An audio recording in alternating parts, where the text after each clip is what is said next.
tecnologías WAN.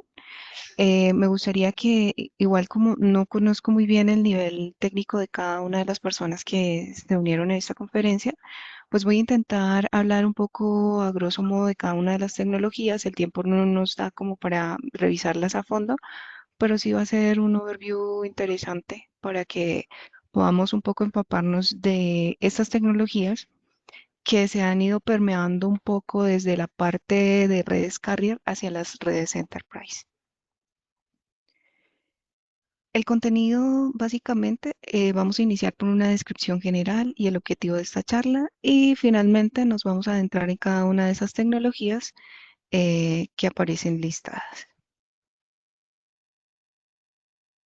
Básicamente, como les comentaba hace un momento, la extensión de esas tecnologías que usualmente se aplicaban solo para redes carrier han ido tomando bastante relevancia en las redes enterprise a medida que estas redes se han ido expandiendo y se han ido convirtiendo, o sea, en la necesidad de conectar una sede principal con varias sedes remotas van haciendo que las redes enterprise cada vez más requieran de las tecnologías que históricamente solo aplicaban para las redes carrier, que eran las de gran tamaño.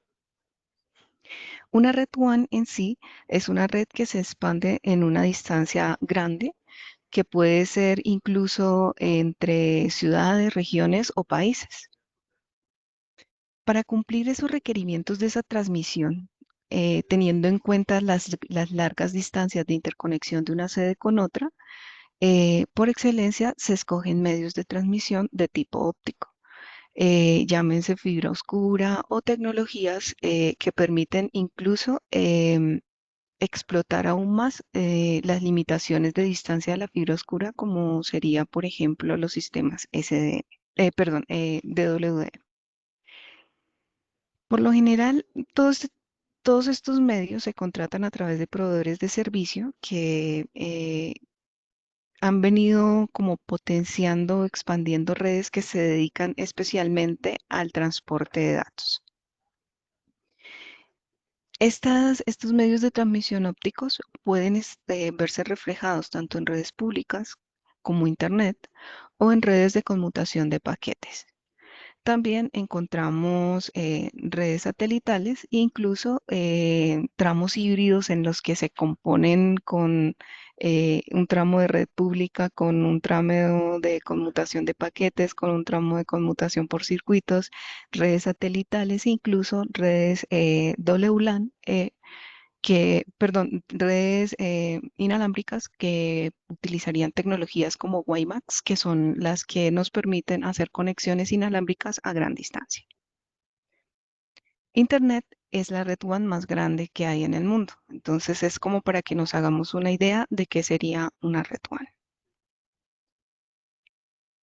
Generalmente las interconexiones de redes WAN pueden utilizar eh, el apoyo de un proveedor que normalmente le llamamos carrier. Y estos carriers nos proveen distintos tipos de conexión. Algunos son de modo privado y otros son de modos públicos.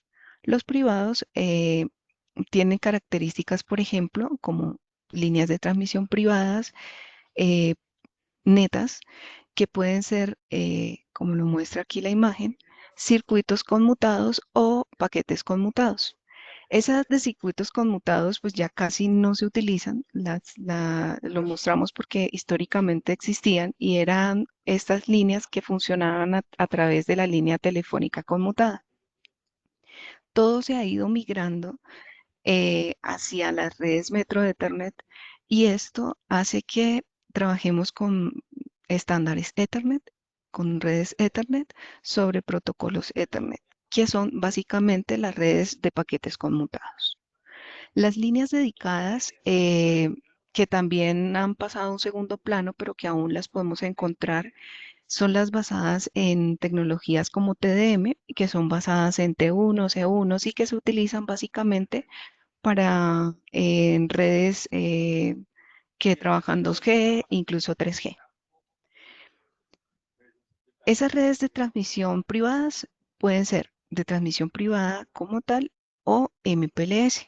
También tenemos los carrier que nos proveen conexiones a través de redes públicas como Internet y que para proveernos cierta seguridad y cierta privacidad de nuestros datos, implementan tecnologías VPN sobre ellas. Tenemos también conexiones a través de carrier basados en redes 4G y 5G, incluso en redes 3G. eh, por lo menos acá en Colombia hay muchas zonas que incluso aún utilizan 2G. Y tenemos también conexiones que nos pueden proveer un carrier, que son los famosos punto a punto o P2P, que son conexiones de fibra dedicada que pueden ser de interconexión para entre ciudades o incluso para hacer la conexión hacia el borde de Internet. Y finalmente, existen empresas que por su brazo de fuerza, digamos, han podido ir construyendo su red propia de fibra óptica. Principalmente esto se da en las industrias eléctricas, que aprovechan, digamos, la infraestructura eléctrica de estos postes por donde van tendidos los cables de alta tensión y paralelamente van tendiendo fibra óptica que puede ser propia o que puede ser para que en un futuro ellos mismos arrienden esas capacidades ópticas em, a otras empresas más pequeñas. Entonces, dentro de las líneas privadas de interconexión, vamos a encontrar las que son dedicadas, las que son conmutadas. Estas tecnologías como Frame Relay y X25, pues ya realmente no se utilizan a nivel mundial, están, eh, perdón, estaba leyendo un comentario. Sí, sí, las redes 2G las están desconectando, pero aún existen. Eh, Frame Relay y X25 pues ya no se utilizan. Todo ha ido migrando a redes ATM que también ya están saliendo de operación y realmente ahora se está trabajando sobre redes Metro Ethernet que buscan que todo se estandarice a transmisiones Ethernet. Y luego encontramos la parte de Internet, que es la parte de conexión pública, que serían conexiones de banda ancha, tal cual como nuestro proveedor de servicios de Internet nos lo pueda facilitar o el servicio que nosotros podamos contratar según el presupuesto y las necesidades. Básicamente lo que queremos con estas tecnologías es conectar una sede principal o el headquarter de una compañía con las sedes remotas de esa compañía. Entonces, se puede utilizar cualquiera de esos medios. Los proveedores de servicio utilizan múltiples tecnologías que están basadas en unos SLAs. Entonces, ¿qué debo tener en cuenta al momento de saber si me voy por una línea privada o si me voy por una línea pública? Entonces, lo primero sería verificar esos SLAs de mis servicios. ¿Qué ¿Qué desempeño me va a ofrecer esa línea que voy a contratar versus el costo? ¿Cuál va a ser el costo-beneficio? La confiabilidad y disponibilidad, que es un factor muy importante si necesito que mi red sea de 5 nueves, pues el factor confiabilidad y disponibilidad va incluso a ser superior al costo, ¿no? La cantidad y tipo de tráfico que voy a transportar, porque si la cantidad de tráfico realmente me permite que pueda tener o bajar mis expectativas en cuanto a la disponibilidad, pues ya puedo disponer de otro medio de conexión. Luego viene la parte de seguridad y también el impacto que pueda tener sobre la calidad de servicio que tenga en mi red, en mi compañía. Si no tengo calidad de servicio, pues este no sería un factor a tener en cuenta. Y si lo tengo, pues sí debería ver qué tanta latencia y retardo puede tener este medio de transmisión para saber si me es conveniente o no. Vamos a poner un ejemplo. Entonces, las líneas privadas, por ejemplo, que se toman como un leasing a través de un carrier, pueden representar un costo bastante elevado para una empresa pequeña. Sin embargo, ofrecen una gran calidad de servicio, una seguridad y una confiabilidad que si es el caso, si voy a transmitir por lo menos datos muy importantes o si voy a conectar o no puedo permitir, digamos, tener filtraciones de seguridad o cosas como esas, pues voy a tener que sacrificar un poco la parte de los costos. Sobre todos estos medios que les acabo de comentar, es que se implementan estas tecnologías, Juan.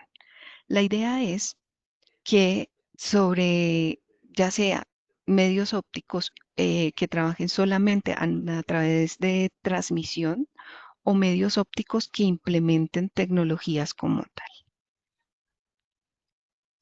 Tecnologías para tratamiento de datos, me refiero. Entonces, esas diferentes tecnologías se han desarrollado con diferentes niveles de SLAs. Tenemos la primera de ellas, que son las fibras, que pueden ser desde las fibras oscuras, las transmisiones en SDH y pues la evolución de SDH que fue el DWDM o el WDM. Todas estas tecnologías realmente lo que hacen es un transporte transparente de los datos y conforman lo que se conoce como las MSTP, que son las plataformas de transporte multiservicios. Luego, dentro de la misma línea de transmisión privada, encontramos las líneas privadas MPLS, que utilizan encapsulación y tecnología MPLS para el transporte de los datos. Esto ya, digamos, la primera que encontramos es simplemente una conexión de tipo transparente desde desde una sede a la otra simplemente voy a tener como un cable imaginario extendido de varios kilómetros que me conectan y yo voy a poder implementar tanto servicios capa 2 como capa 3 de manera transparente.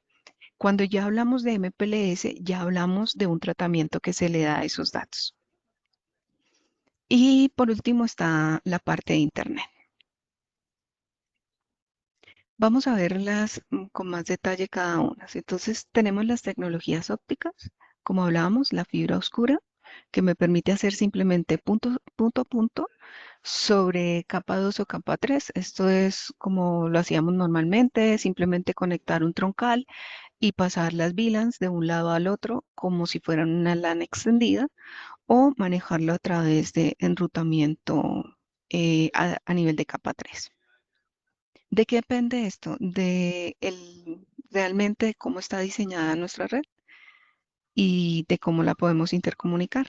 Mm, por excelencia, las redes LAN utilizan mucho, perdón, las redes Enterprise utilizan mucho la capa 2 como medio de comunicación entre sedes. Luego tenemos los sistemas de DWDM, SDH, que son transportes totalmente transparentes, así como lo hace la fibra oscura.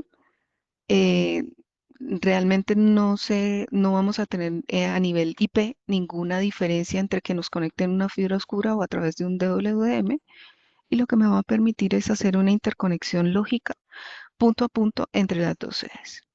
Finalmente, las STP que nacieron basados en lo que es SDH, es decir, prácticamente introduciendo un poco, haciendo un híbrido un poco entre lo que es TDM y la parte óptica, y incluye tecnologías como TDM, ATM y actualmente la que pega duro que es simplemente Ethernet.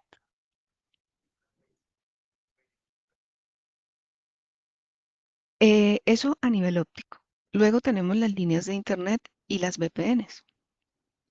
Entonces, con el desarrollo de Internet se creó como tanto necesidad como facilidad para utilizar Internet para interconectar sedes remotas de una misma compañía, pero necesitaban tener ciertas garantías de que el tráfico fuera transportado sobre una red pública, pero que de cierta manera fueran tunelizados para hacerlos más seguros.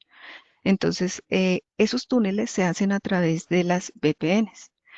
Las VPNs permiten que se creen conexiones confiables y seguras.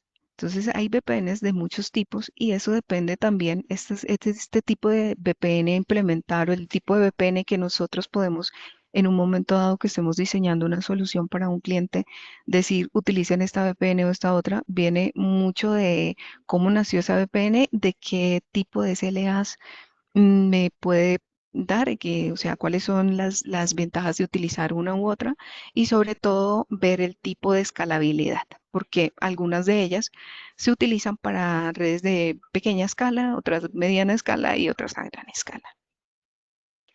Las primeras de ellas son las de Dial-Up Networks.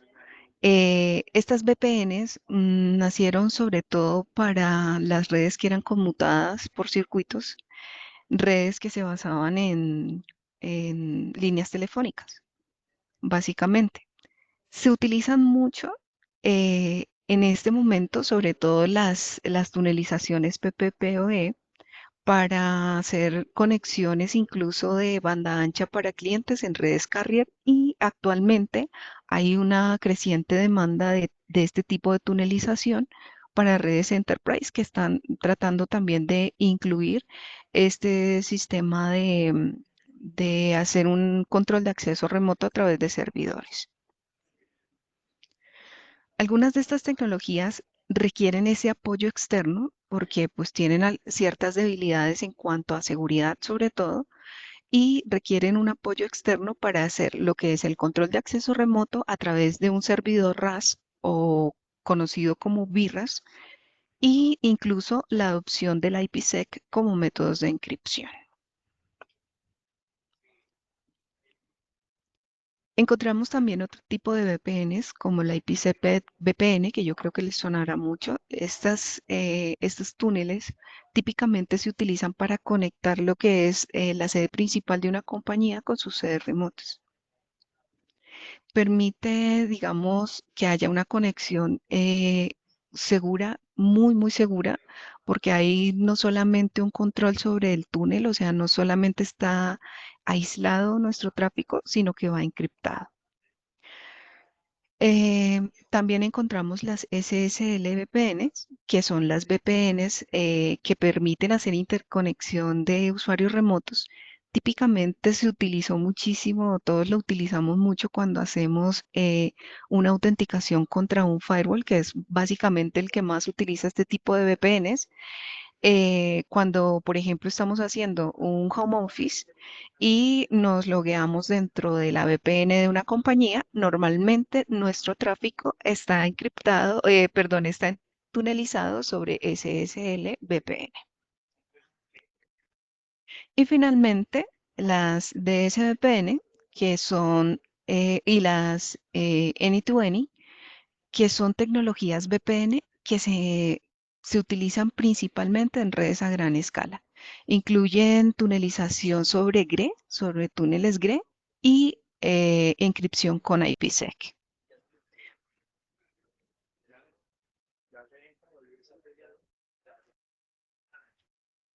Pasamos a la siguiente tecnología. Esta es ya MPLS. Entonces, como les comentaba en el gráfico anterior, lo puse nuevamente acá, MPLS está considerada como digamos, el modo de línea privada, ¿sí? ¿Cuál es la diferencia con las líneas privadas que habíamos visto anteriormente? Y es que a pesar de que pertenecen al mismo grupo, suelen ser menos costosas dentro de las líneas privadas porque no es un punto a punto dedicado. Generalmente son medios compartidos, entonces esto hace que su costo decremente y a pesar de que proveen muchísima seguridad y demás, su desempeño comparado con las líneas que son exclusivamente dedicadas sí puede ser menor. Esto por lo que digamos que ese medio de transmisión utilizado es compartido. MPLS es una de las tecnologías WAN más utilizadas en redes carrier y se ha heredado totalmente a las redes enterprise. Hay una actual demanda por configurar MPLS en casi todas las compañías y bueno, pues vamos a ir viendo, digamos que están como cronológicamente puestas, pero vamos a ir viendo que MPLS pues no es la última tecnología ni es, digamos, lo que le espera el futuro de las redes WAN, pero sí básicamente ha sido el cimiento de las redes WAN o la tecnología WAN más utilizada en los últimos años. La arquitectura básica de MPLS integra tres elementos básicos. Uno sería el CE, que es realmente el equipo que está al lado del usuario, que es un equipo que no habla de MPLS. Luego tenemos un equipo PE, que es un equipo que nos permite integrar una red que no es MPLS con un dominio MPLS. Es híbrido, vive entre los dos mundos, entonces puede hablar capa 2, capa 3 y MPLS al mismo tiempo. Luego tenemos una red conformada por equipos P, que son equipos que nos permiten simplemente hacer un transporte transparente sobre tráfico MPLS. Y en el otro extremo tendremos el mismo esquema, es decir, nodos P y C. Al final, lo que busca un túnel MPLS es simplemente conectar el CE1 con el CE2 como si ellos estuvieran directamente conectados, esto a través de este túnel que nosotros creamos sobre la tecnología y que digamos que el transporte o los saltos que sufra ese paquete desde que sale del CE1 en dirección al CE2 o viceversa, se haga de la manera más transparente y más ágil posible. Em, Nos permite MPLS configurar túneles de capa 2 L2 VPN y también túneles de capa 3 L3 VPN. Los equipos P nos permiten configurar tecnologías como MPLS LDP, MPLS TE, incluso túneles Segment Routing, BSS4 y TE, y túneles en Segment Routing basado en IPv6. Y los nodos P simplemente se van a encargar de hacer un transporte transparente. Ellos van a llevar el paquete con el relevo de un extremo a otro, pero sin hacerle ningún tratamiento especial. MPLS, como les mencionaba, entonces nos permite hacer tunelizaciones, es muy flexible porque nos permite hacer tunelizaciones o manejar tráficos de capa 2 y capa 3 básicamente de la misma manera. Nos permite mucha flexibilidad también en el sentido en que ese tráfico puede manejarse punto a punto, puede manejarse punto multipunto, multipunto, multipunto, y nos permite entonces que hagamos como lo que normalmente las empresas enterprise vienen haciendo y que están como muy cómodas en ese sentido, que es hacer como una difusión de sus VLANs, pero de manera segura sobre una red de transmisión WAN.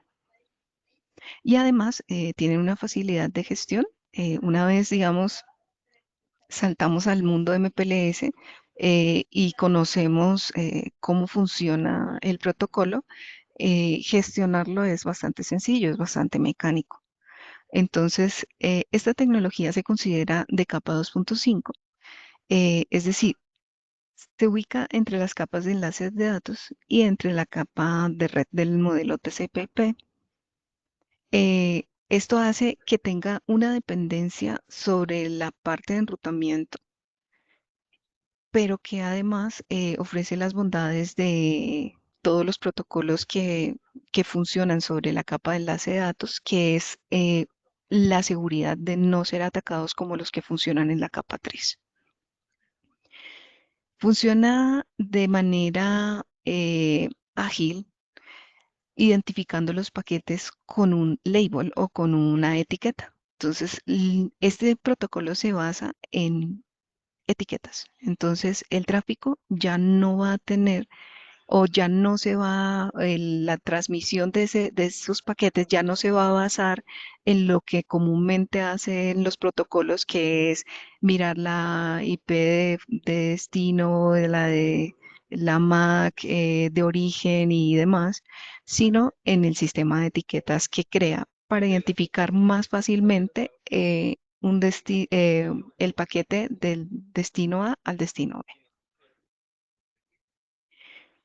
Ese label o esa etiqueta se pone en un encabezado y ese encabezado se adiciona al paquete tal cual como viene acá, es decir, entre la cabecera Ethernet y el paquete IP.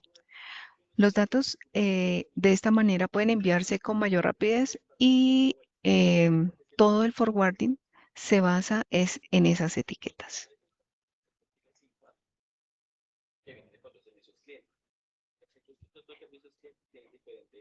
MPLS, entonces, como vemos, si se va a basar en etiquetas, lo primero que nos viene a la cabeza es necesitamos un protocolo que gestione esas etiquetas. Para eso se utilizan dos modelos. Uno de ellos es BGP y el otro es LDP. BGP me permite crear sistemas MPLS conocidos como Compela. BGP no como protocolo de enrutamiento, sino como protocolo de control y señalización. Permite crear esas etiquetas y todos los equipos que están conectados dentro de ese dominio, pues comparten el mismo sistema de etiquetas, por lo cual se pueden identificar los paquetes con gran facilidad. Estos sistemas con Pela no son tan utilizados como los que se basan en el protocolo LDP. LDP hace exactamente lo mismo, es un protocolo que está simplemente pensado para hacer ese control de señalización. LDP se utiliza en los sistemas MPLS basados en el modo Martini. Lo que hace MPLS es construir LSPs. LSPs es un Label Switches Path. Eh, este camino, digamos, que él construye, lo hace basado en ese protocolo de enrutamiento o IGP que maneje la red. Normalmente OSPF o ISIS. Una vez que el IGP está establecido, se puede establecer el LDP. Una de las desventajas que vamos a mencionar es que no hay una sincronización, a pesar de que el LDP depende totalmente de que el IGP esté operativo, no hay una sincronización tan fina entre los dos. Entonces, cuando el IGP se desconecta por una falla, ya sea físicamente se desconectó el enlace o tuve un problema y el IGP se conmutó, no sé, por algún problema de configuración o demás, LDP tarda en notarlo y ese, digamos, ese retardo puede hacer que yo pierda paquetes porque no conmuta el LSP que MPLS construyó. Esos LSPs son unidireccionales, es decir, que R1 tiene que crear uno hacia R2 y R2 tiene que crear uno hacia R1. ¿Sí? Cada camino es independiente del otro, no es bidireccional. Estos caminos también deben estar establecidos antes de que se envíe el tráfico MPLS. Si no los configuramos antes de eso, es como si no tuviéramos la capa física que estamos acostumbrados a conectar. Si no vemos que el circuito MPLS está up, no podemos hacer la transmisión todavía de tráfico MPLS. Y con LDP tenemos que conformar una malla completa entre todos los equipos que hagan parte de ese dominio. Así se le conoce como dominio MPLS. Entonces, todos van a ser vecinos de todos y todos van a construir un camino, un LSP hacia todos sus vecinos. ¿Y qué pasa cuando yo, además de ese dominio, empiezo a tener más dominios? Porque las redes, o sea, la idea precisamente de hablarles de tecnologías One es porque las redes se han ido expandiendo y tener un único dominio, pues a veces no es posible porque, ejemplo, voy a tener que pasar y conectar una sede con otra sede de otro país, una sede en Colombia con una sede en México y lo vamos a hacer a través de un canal de internet. Entonces, México puede ser un dominio totalmente diferente al de Colombia. Entonces, para intercomunicación de esos dominios, nace también lo que es MP-BGP, que es MPLS comunicando interdominios. Los interdominios lo que permiten es que se vean como si fueran una única red o un único dominio. Es decir, de cierta manera compartan el mismo sistema de etiquetas. Las hay de tipo A, de tipo B y de tipo C. Eh, en muchas documentaciones vamos a encontrar que esto depende de la escala, es decir, tipo A para pequeña escala, tipo B para mediana escala y tipo C para gran escala, eh, entendiéndose por escala la cantidad de servicios que tiene ese dominio o que quiere compartir ese dominio A con ese otro dominio B. Pero pues realmente esto es un poco más complejo porque no solamente tiene que ver con la escala, sino también con el modelo, digamos, también con la confianza que yo tengo con el otro dominio, porque en unos modelos y en otros voy a compartir solamente una ruta estática y en otras nos vamos a interconectar como si fuéramos parte de la misma red. Entonces, en muchos de estos casos no va a ser conveniente, a pesar de que la escala no sea la escala, digamos, que caiga con mi modelo de red, sí prima el tema de seguridad. Los servicios básicamente que me permite configurar MPLS, entonces tenemos en capa 2 o los L2 VPN, entre ellos vamos a encontrar unos que son punto a punto, que son VLLs, CCCs y VPWS, o conocidos como pseudo wires. Las VLLs y los CCs nacieron en su momento porque pues había que interconectar varias tecnologías que no estaban basadas en Ethernet, que estaban basadas en TDM, básicamente que venían heredadas de X25, que venían heredadas incluso de ATM y de From Relay. Con el tiempo, todo se ha ido normalizando a servicios pseudo wires o VPWS y son servicios simplemente punto a punto sobre Ethernet.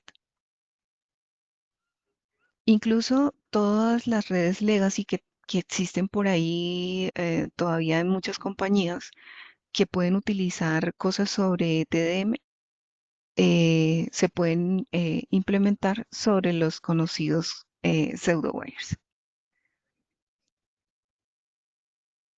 Luego tenemos las VPLS, que son servicios punto multipunto, punto a punto o multipunto multipunto. Las VPLS tienen una gran facilidad, digamos, de maleabilidad. Con una VPLS nosotros construimos, es como si lógicamente creáramos un switch grande de enormes proporciones y todo lo que yo conecte a ese switch o a esa VPLS va a estar compartiendo el mismo dominio. Hay que tener una precaución con esta tecnología en capa 2 y es porque al ser capa 2 y al crear un mismo dominio de broadcast y un mismo dominio de colisión, pues voy a tener que estar muy pendiente de ese tipo de cosas, ¿no? De no tener o de no mezclar tráficos en un solo dominio de manera que genere tormentas de broadcast o incluso que tenga problemas de loops. Y también dentro de estos servicios capados sobre MPLS encontramos las EVPNs. Las EVPNs son las soluciones de última generación que se están implementando en casi todas las redes, no solamente a nivel MPLS, también a nivel de data center y otro tipo de aplicaciones. Lo que me permite hacer una EVPN es simplemente adoptar Ethernet eh, y empezar un poco como a estandarizar la parte de tener tunelizaciones diferentes para cada tipo de servicio, sino englobar en una sola tecnología em, el transporte desde un punto A hasta un punto B. También algo muy importante de estas VPNs es que permiten la conectividad tanto a nivel capa 2 como capa 3, que es un poco hacer como estas redes LAN extendidas o conectar segmentos diferentes de una misma red. Luego encontramos los servicios capa 3 o L3 VPN, que en Huawei se conocen como VPN Instance. Es básicamente lo que se crea con lo que conocemos como VRFs. Y Al crear una BRF, lo que se crea es como, o sea, sigue el símil de lo que hacíamos en capa 2, que decíamos que era como crear un switch virtual. En capa 3 lo que hacemos con esas BRFs es crear un router virtual. Entonces, al crear un router, voy a tener que hacer manejo de enrutamiento y ese control y distribución de rutas, aplicar políticas de enrutamiento y demás para hacer muy maleable nuestro servicio, y todo esto se hace a través del protocolo de enrutamiento BGP. Y también dentro de los servicios capa 3 encontramos las EVPN que ya habíamos mencionado anteriormente, nos permitían hacer interconexión de segmentos en capa 3. Em, Básicamente lo que hace entonces, así a grosso modo, como ya lo comentábamos, a través de ese LSP que se crea sobre el protocolo LDP, se puede simplemente enviar el tráfico ya sea capa 2, capa 3, como nosotros lo estemos diseñando o como lo esté esperando este CE, el CEA al CEB. Si ellos se comunican a través de una IP, pues sabemos que lo que tenemos que hacer es un punto a punto con un diseño capa 3 a través de una VPN instance. O si estamos manejando una interconexión, por ejemplo, de una CDA a una CDB y necesitamos es, compartir un determinado número de servicios a través de eh, VLANs, lo que voy a crear son puertos troncales y los tunelizo sobre sistemas, ya sea túneles VPLS o pseudo wires.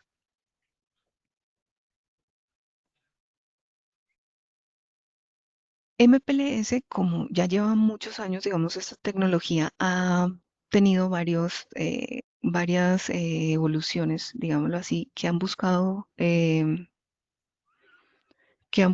que se mejoren ciertas falencias del protocolo, y entre esas apareció MPLS-T, que es agregar Traffic Engineering a lo que es MPLS convencional. Entonces, ¿qué es lo que me permite hacer MPLS-T?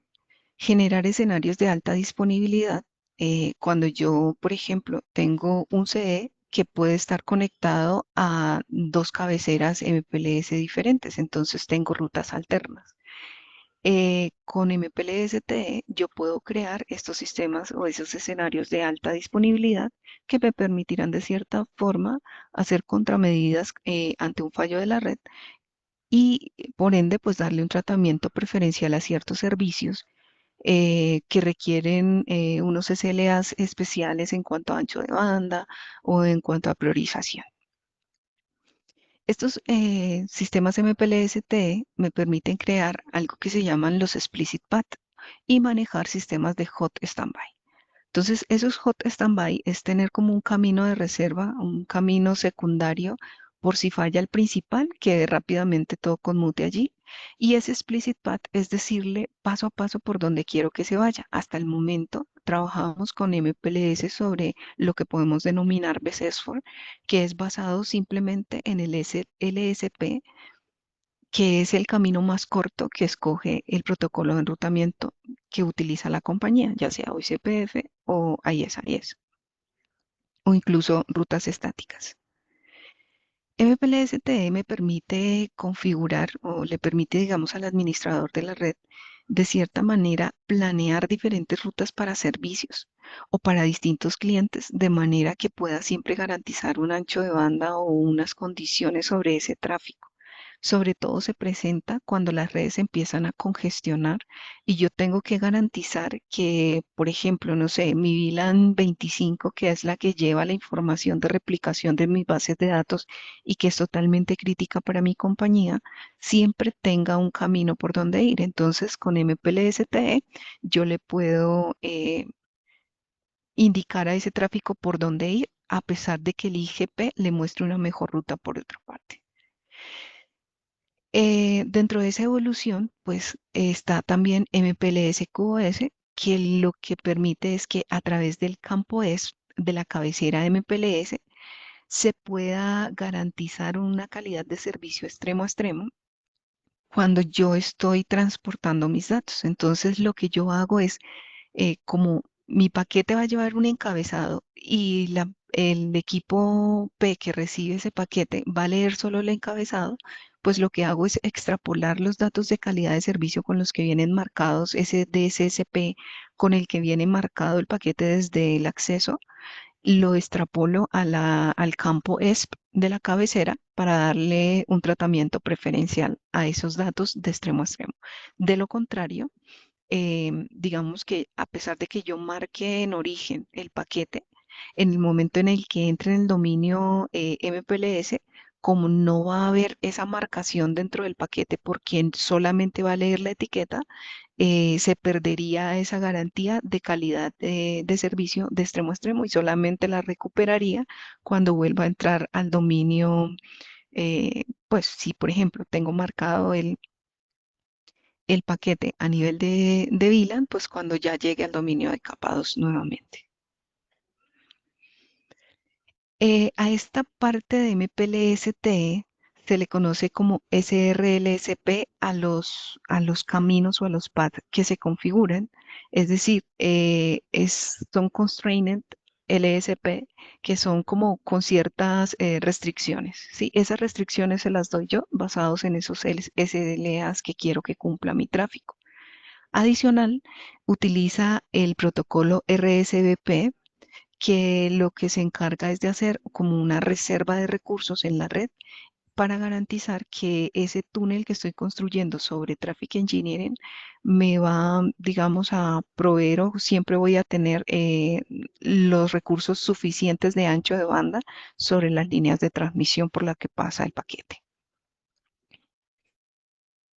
Dicho eso, vamos a hablar ahora de las debilidades y desafíos que enfrenta MPLS. El primero de ellos ya lo habíamos mencionado, que era la parte de sincronización entre el EDP y el IGP. Sabemos que sobre estos dos se construyen esos caminos LSP que lleva el tráfico. Al no haber una sincronización tan fina entre los dos, sí se pueden presentar fallos que pueden causar cierta afectación de servicios y que pueden impactar, sobre todo para servicios que requieren un muy bajísimo packet loss y que pueden de cierta manera generar afectación de servicios a gran escala.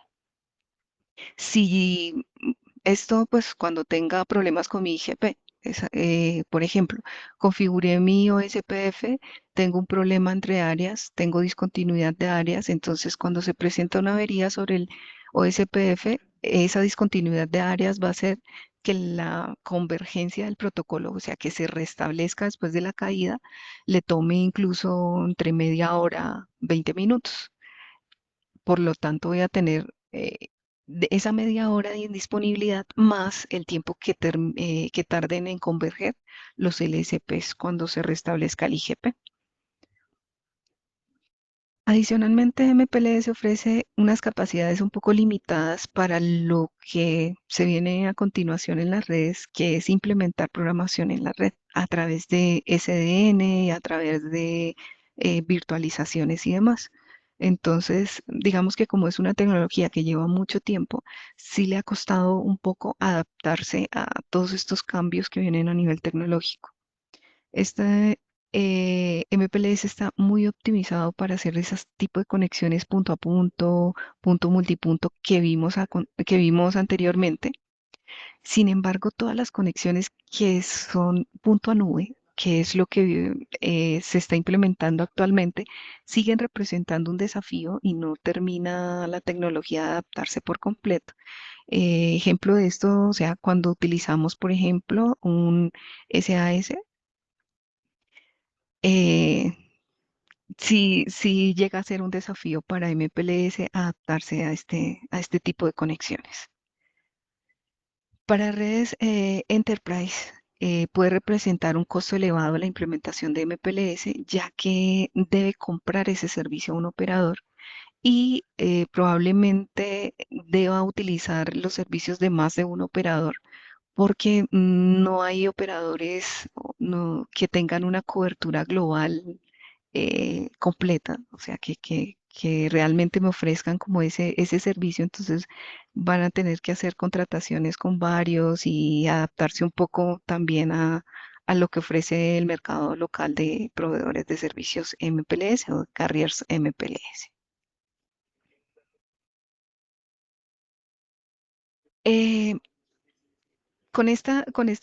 digamos, hasta ahí llegaría la parte de MPLS. Vi que me escribieron algunos mensajes, pero realmente no los pude leer. No sé si alguien tenga ahí una duda y vamos a hacer como un overview ahora de lo que sigue. Porque bueno, ya vimos que MPLS tiene unas falencias y tiene unos desafíos. Entonces, ¿qué sigue? A nivel de tecnología, lo que sigue es segment routing. Entonces, pues antes de continuar con segment routing, no sé si tienen ahí una duda sobre MPLS o podemos continuar.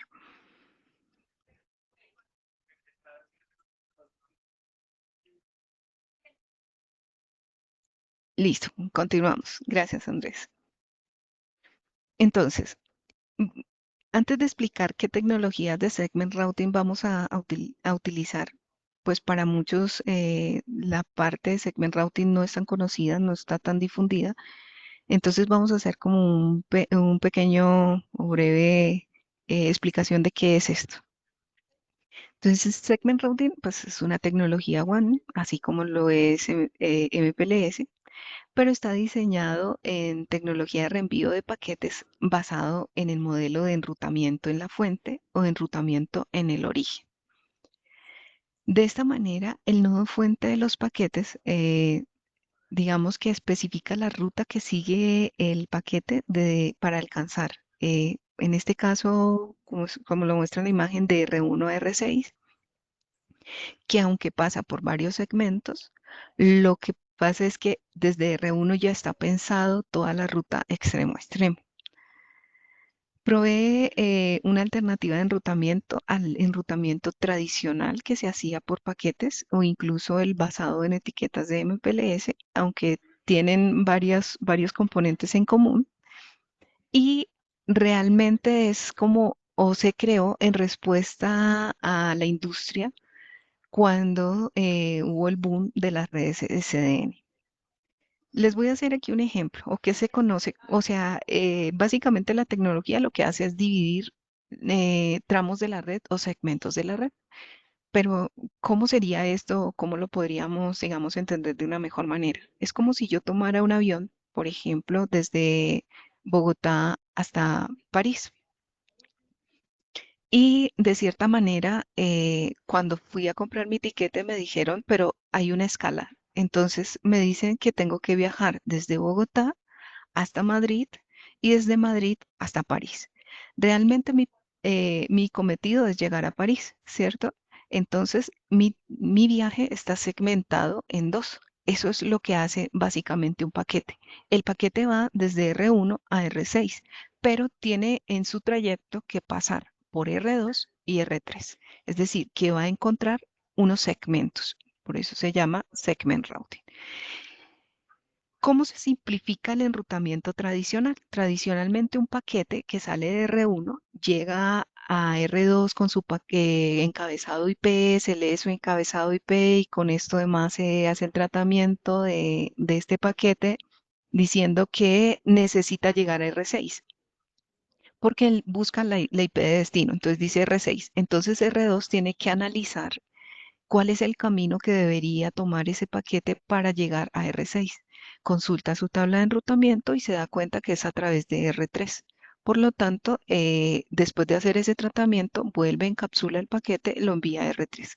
Por su parte, R3, cuando lo recibe, hace lo mismo. Desencapsula el paquete, lee el encabezado, mira quién es el destino, mira en su tabla de enrutamiento si conoce cómo llegar a R6 y lo envía. ¿Qué es lo que hace Segment Routing para hacerlo de manera más ágil? Simplemente al conectarse en todos dentro de un dominio de Segment Routing, todos conocen cómo llegar a todos, o sea, todos conocen dónde está ubicado, por ejemplo, R1 conoce perfectamente cómo llegar a R6 a través del IGP. Entonces, él simplemente dice, necesito enviar el paquete a R6 Y la ruta más fácil, según lo que yo ya conozco de la red, es mandárselo a R2, R2 se lo manda a R3 y R3 se lo manda a R6. Esto lo hace sin necesidad de que los equipos intermedios procesen el paquete. Simplemente leen cuál es el siguiente salto y lo envían. Él no leen cuál es el destino, leen el siguiente salto. Por lo tanto, lo hacen como segmento a segmento o salto a salto, pero sin procesar el paquete. Ese tiempo de reducción de ese proceso de paquetes hace que el protocolo sea mucho más eficaz, mucho más eficiente en cuanto a enrutamiento.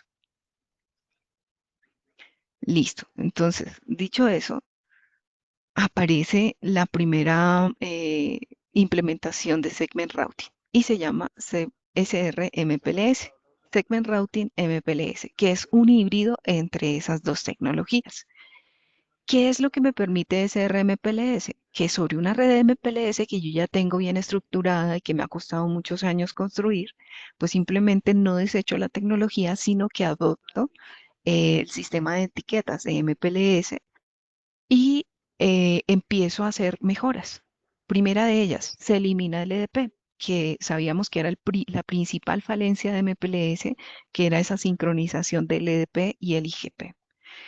Él reemplaza ese sistema de etiquetas por un identificador de segmento, que es el SID, y además utiliza un encabezado, eh, utiliza el mismo encabezado, perdón, que tiene MPLS para introducir ese identificador que ahora va a ser la nueva etiqueta. ¿Qué es lo que me va a decir ese identificador? Ese identificador va a ser que cuando yo envíe el paquete, simplemente lea quién es el siguiente salto. L- eh, Cuando yo lo lanzo, R2 coge el paquete y dice el siguiente salto es 400. Él no pregunta por qué es 400, si 400 es la mejor forma de llegar o no, si tengo que irme a R4 directamente o salto por R5, sino que lo envía sin consultar. Simplemente le dicen, mándelo a 400, lo envía y sigue el paquete, digamos, su flujo hasta llegar a su destino, que sería el 800. Él ordena esas etiquetas o esos identificadores en una pila, estando como en el top, en la parte de arriba, el identificador del siguiente salto y estando en la base o el último, el del destino final. SRMPLS implementa dos modelos que son el BSESFOR, que es el basado totalmente en el enrutamiento, en buscar el camino más corto a través del protocolo de enrutamiento IGP que utilice cualquiera OSPF o ISIS, y también SRMPLS-TE, que es adoptando las políticas de Traffic Engineering que tenía MPLS, esto creando túneles T independientes sobre un camino que le voy a indicar yo cuál es el que va a tomar paso a paso. Entonces, en el primero, simplemente el mismo protocolo de enrutamiento escoge el camino más corto y le dice, esta es la ruta.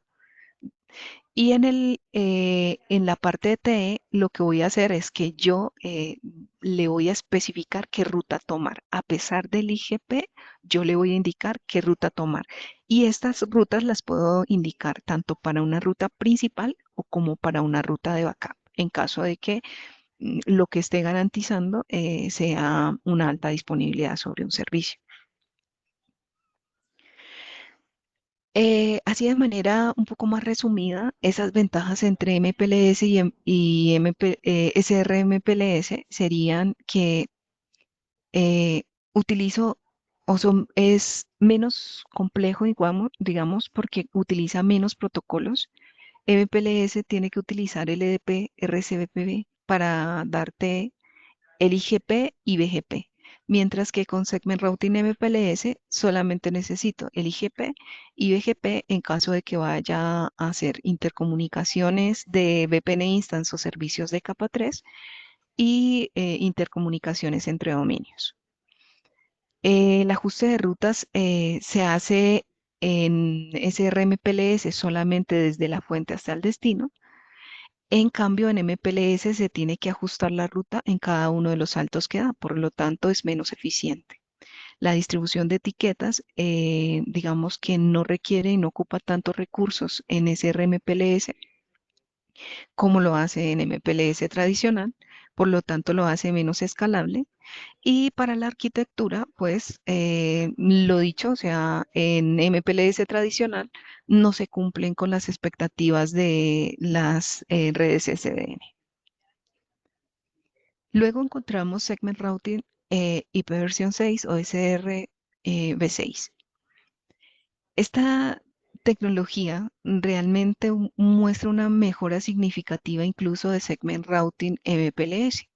Es decir, esta es mucho mejor que la anterior, pero fue diseñada para redes IPv6 nativas.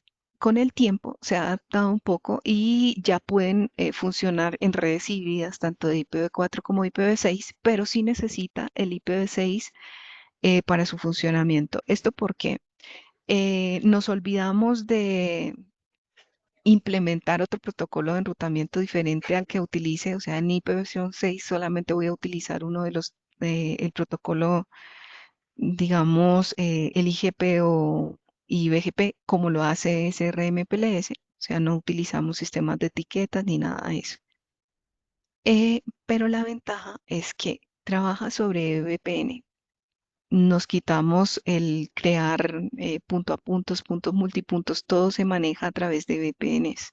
VPNs se manejan a través de BGP, entonces no voy a tener que ir sumando protocolos, sino que con el mismo protocolo que voy a hacer el enrutamiento, voy a manejar los servicios. Y adicionalmente ofrece mucha seguridad basado, digamos, en la seguridad de IPv6. El sistema de etiquetas, como lo veíamos en Segment Routing que les explicaba, se maneja con las mismas direcciones IPv6 em, que, que utiliza, digamos, este protocolo y simplemente aprovecha, es una extensión de la misma cabecera IPv6 nativa. Luego estoy sacando provecho al mismo protocolo de enrutamiento que estoy haciendo. No tengo que crear protocolos de enrutamiento adicionales. Por lo tanto, simplifica mucho el modelo de lo que venía siendo MPLS o MPLS Segment Routing al modelo Segment Routing en IPv6. Em, para sacar bondades de esto,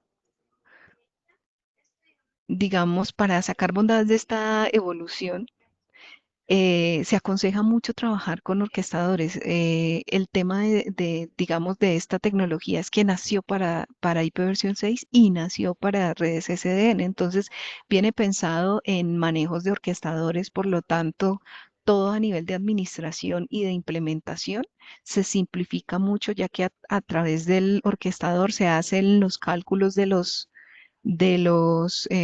LSPs o de los caminos o de las rutas que va a llevar el tráfico de una manera muy ágil, muy transparente, incluso con inteligencia artificial, previendo o haciendo como una extrapolación de datos de como del estatus de la red, de cómo va a estar la red. Entonces, él va a cambiar la forma del reenvío de datos, incluso tomando datos estadísticos de esta es la hora pico del tráfico. Entonces, a la hora pico es mejor que este tráfico sensible al retardo se vaya por esta ruta y todo esto lo hace el orquestador sin necesidad de que el administrador de red lo esté, digamos, manipulando paso a paso como pasaba con las otras tecnologías.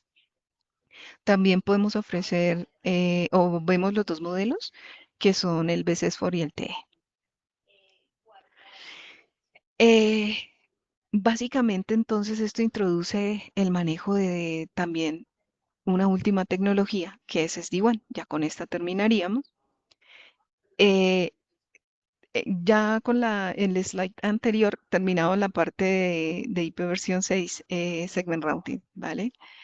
SD-WAN lo menciono como una tecnología WAN porque ¿qué pasa con estas redes que no, o sea, que van a contratar la interconexión, ya sea a través de MPLS o ya sea a través de Internet, pero que ellos no van a tener ningún tipo de manipulación sobre esa red? Simplemente le contratan a Telefónica, a Tigo, a Claro, una interconexión para sus redes, pero quieren tener como el manejo, porque hasta ahora con estas otras tecnologías, si yo estaba arrendando un tramo de transmisión, yo no controlo lo que hace mi proveedor de servicios con sus equipos ni con su red.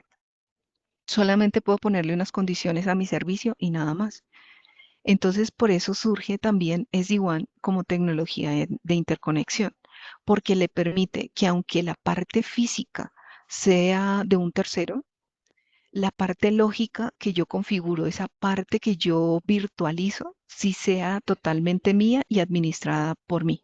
Entonces, digamos que es sacarle un poco también ventaja de las redes tradicionales, públicas o privadas, y digamos que implementando tanto seguridad y manejo de datos ya un poco más personalizado. Eso es lo que me permite hacer SD-WAN.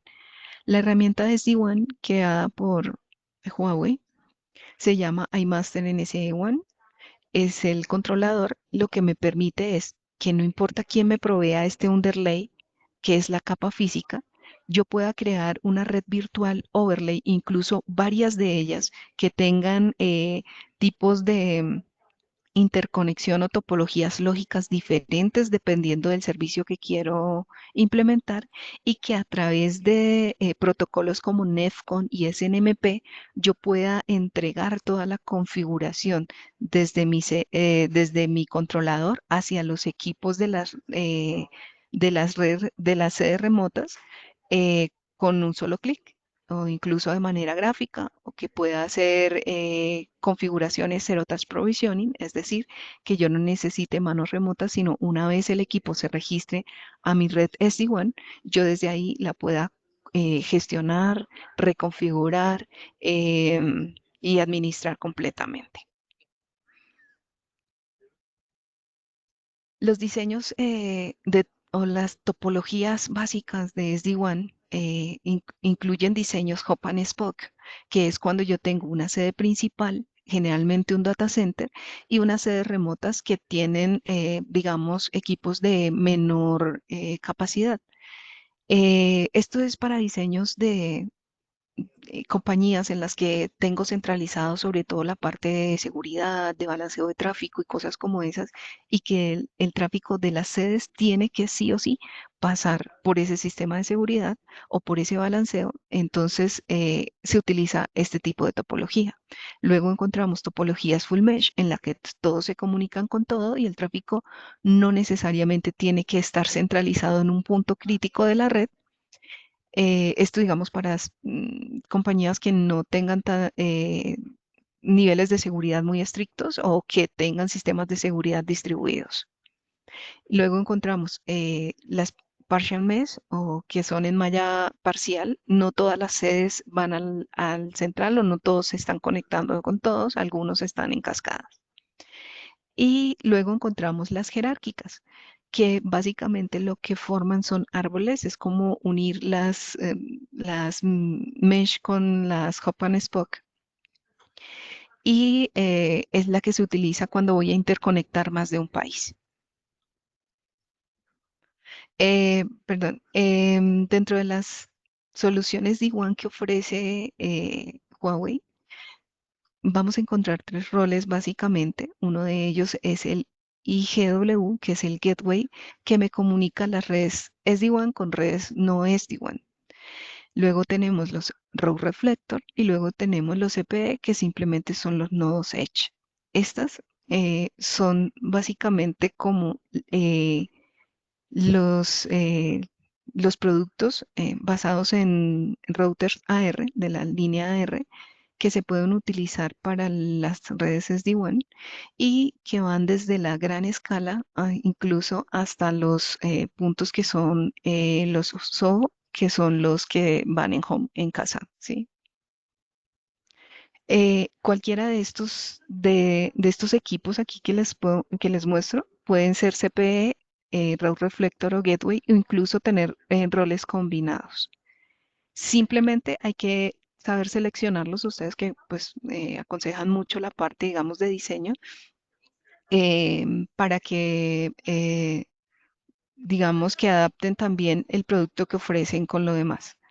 No es solamente los en Engine AR los que se utilizan para conexión. Incluso yo creo que existen mm, otras soluciones.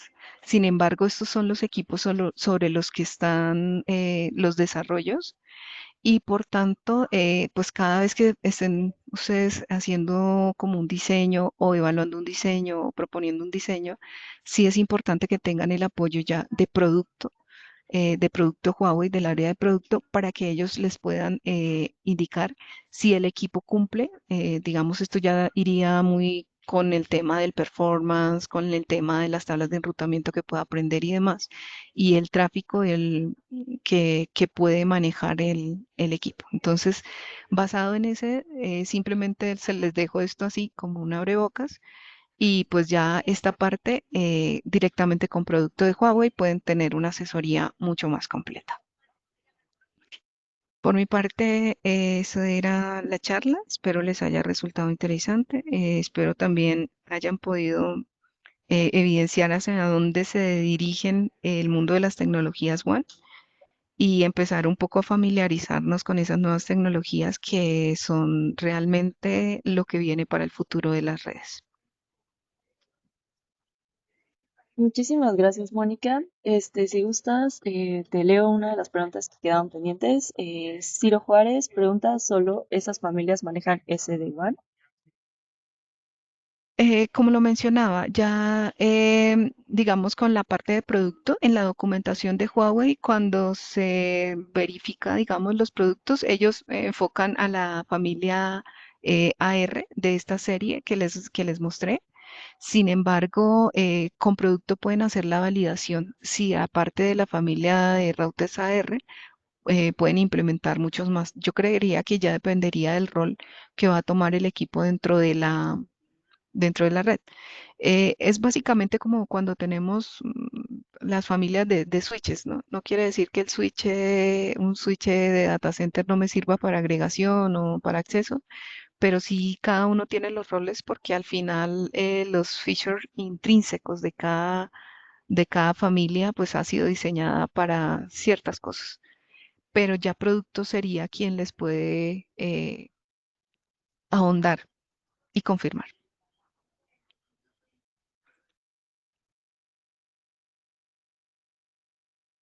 Perfecto. Igual, si a alguien más le surge alguna duda, puede escribirla o incluso le podemos abrir el micro para que puedan preguntarlo directamente. Damos unos minutitos si alguien más tiene alguna duda para la ponente. Y ya, por consiguiente, les explicaría algunas instrucciones para esta sesión.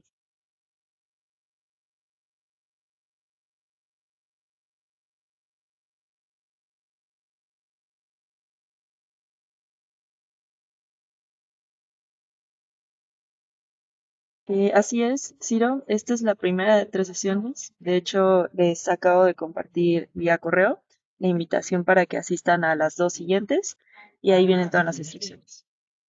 La PPT es cuestión de que lo hable ahorita con la ponente si es que pudieran proporcionarlos y si es así, sí se subiría. Sí, sí, por supuesto. Ay, perfecto. Sí, no hay problema. Nosotros siempre las compartimos, sí. Y pues les dejo así como abrebocas. Las siguientes presentaciones son un poco más prácticas. Entonces, eh, pues digamos que para dinamizar un poquito también todo este tema, que muchas veces estas partes tan teóricas suelen, digamos que parecernos un poco más difíciles de digerir toda la información que nos dan. Pero yo les voy a compartir la presentación. Perfecto, muchas gracias.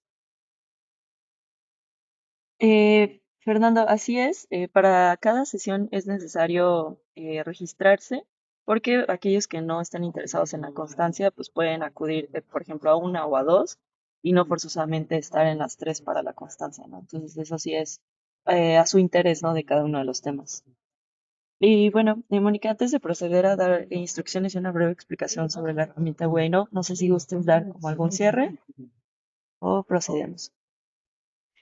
No, solamente pues darles las gracias a todos por su atención y pues espero que continúen con la serie de entrenamientos de Datacom que se han preparado. Perfecto, muchísimas gracias. Y bueno, procedo rápidamente a darles explicación. Aquellos que no estuvieron al principio de la sesión, permítanme unos minutos, voy a dar unas instrucciones. Y para la asistencia, igual, ahorita les explico. De manera breve, es de nuestro interés explicarles un poco respecto a la herramienta que tenemos en Huawei Enterprise. Es una de nuestras eh, tareas principales de promoción para nuestros partners. Entonces, les explico un poco. No sé si algunos ya estén relacionados con el chatbot We I Know y aquellos que no, les comparto este enlace por vía chat para que lo exploren, lo conozcan.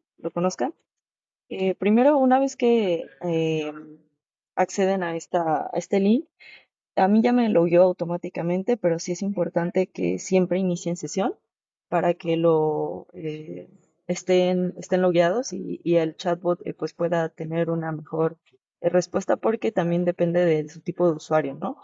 Y los permisos que tengan, por ejemplo, para la página de soporte.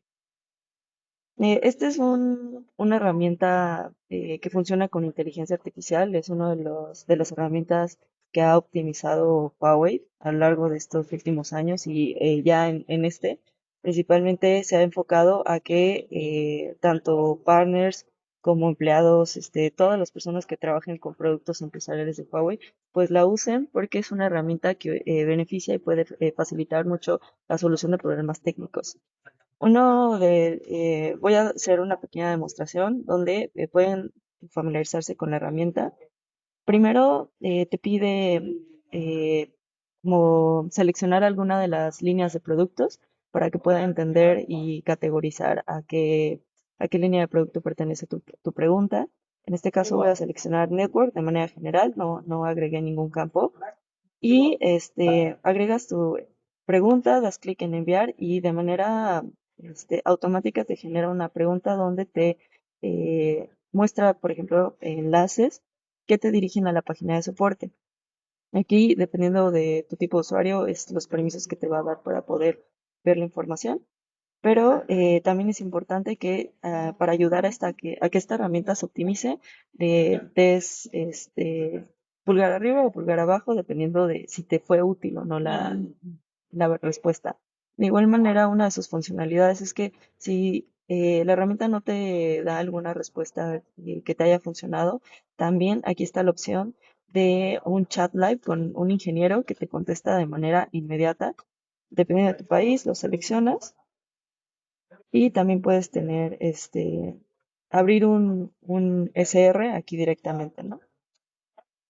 Entonces, es una herramienta de soporte sumamente útil que esperamos que la usen, la empleen, porque puede ayudar, por ejemplo, para muchos temas de SRs que se abren y son de consulta, que puedes encontrar respuestas en la página de soporte.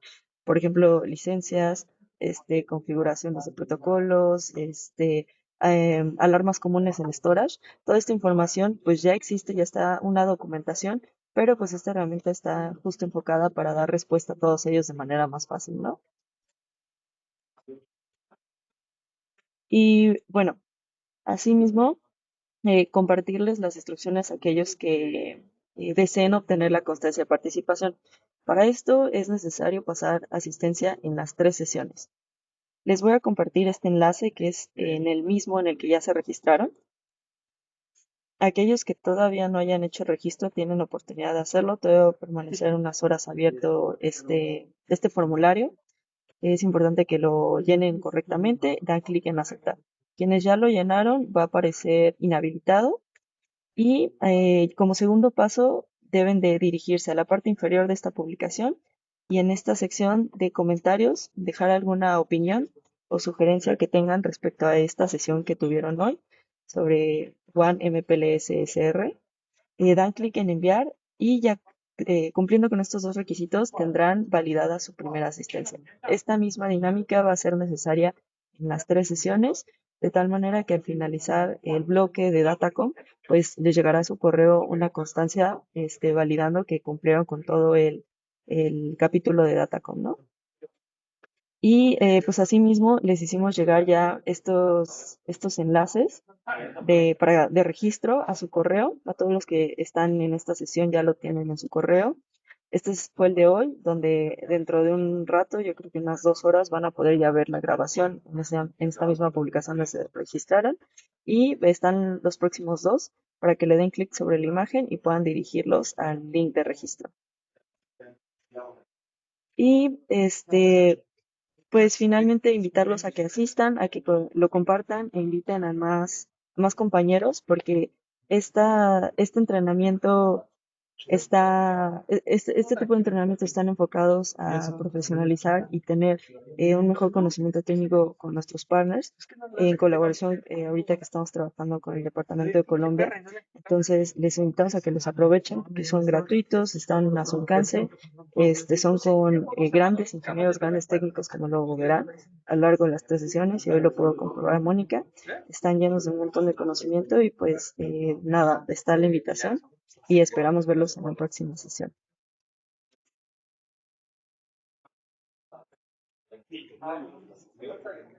De mi parte es todo. Muchísimas gracias, Mónica. Y nuevamente gracias por tu presentación. Eh, ya como acordamos va a estar disponible en el post. Y Alexander, el link de asistencia es este que acabo de compartir. Se los vuelvo a pasar. Por favor, verifiquen haber llenado el formulario y dejar un comentario. Y bueno, podemos dar por finalizado. Buen día a todos y muchísimas gracias. Hasta luego, buen día.